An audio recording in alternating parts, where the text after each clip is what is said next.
So one of the questions I get asked all the time when it comes to Velma is who exactly greenlit this show, right? Like who saw this show in the writers' room?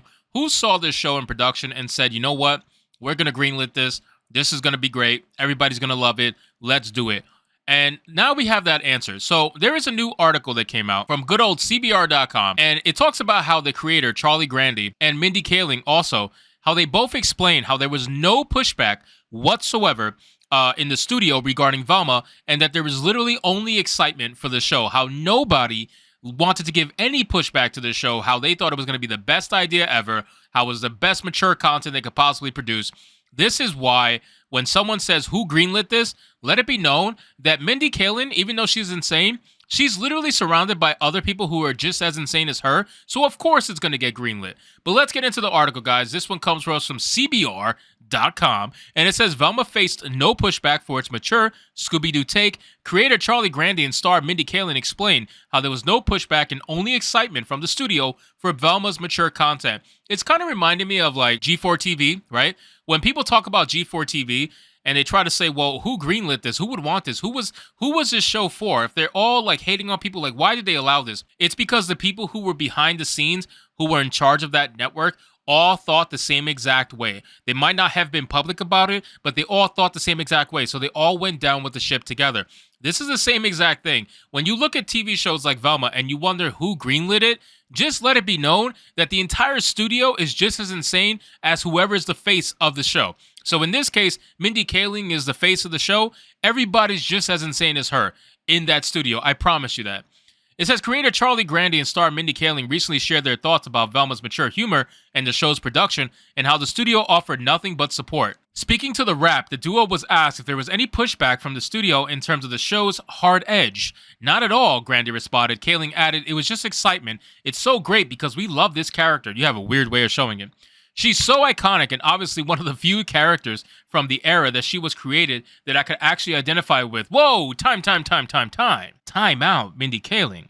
Did you just say as a brown woman that you were able to identify with a white character? What? I thought this was impossible. I thought you literally can't do that. I thought the whole reason why you have to force diversity, equity, and inclusion into TV shows and entertainment and gaming and all this stuff is because people need to see themselves. So how did you see yourself in a character that didn't look like you at all? I'm starting to see a little bit of inconsistencies when it comes to the stories that these people like to say. I mean, wouldn't you guys agree? I thought it was literally impossible. There's no way. That's why I could never go see Black Panther, because I can't see myself on screen.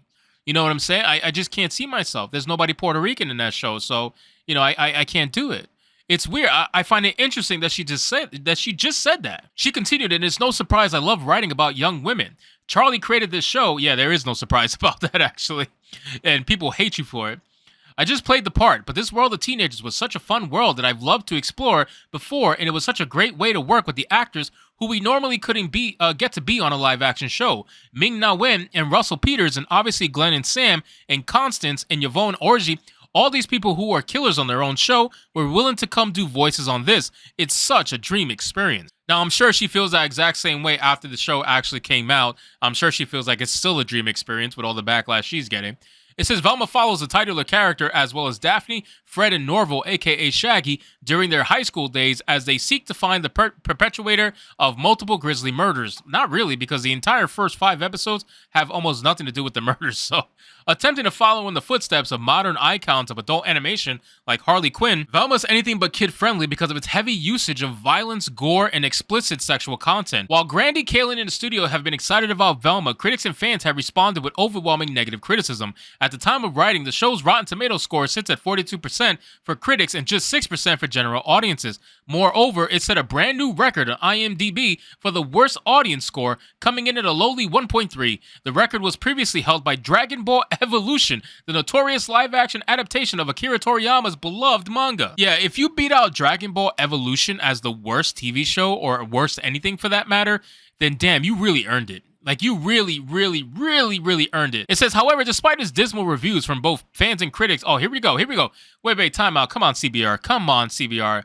I know you're a show media website, but damn, you're really gonna pull this stupid 127% number? Seriously? This is like the second or third article that I've read is mentioning this same number, and it's all false. It says, however, despite its dismal reviews from both fans and critics, it appears likely that Velma will be renewed for a second season because of the high levels of viewership. It has nothing to do with viewership. Nothing to do with viewership.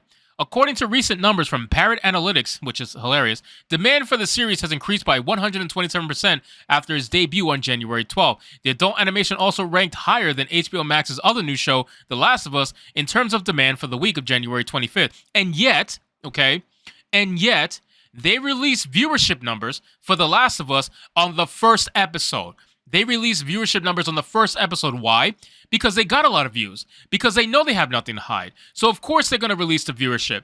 And yet, with Velma, they didn't release nothing. They released no viewership, no numbers, no nothing. And they haven't, 6 episodes in, they haven't released anything. All they're doing is coming out with this 127% number that's from a second-party source from Parrot Analytics. Then, yeah, they're going to do this instead of the actual viewership numbers. I wonder why.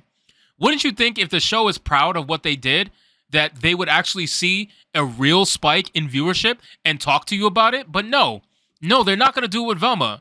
I like how they use the same picture for 2 different articles. They're not going to do it with Velma.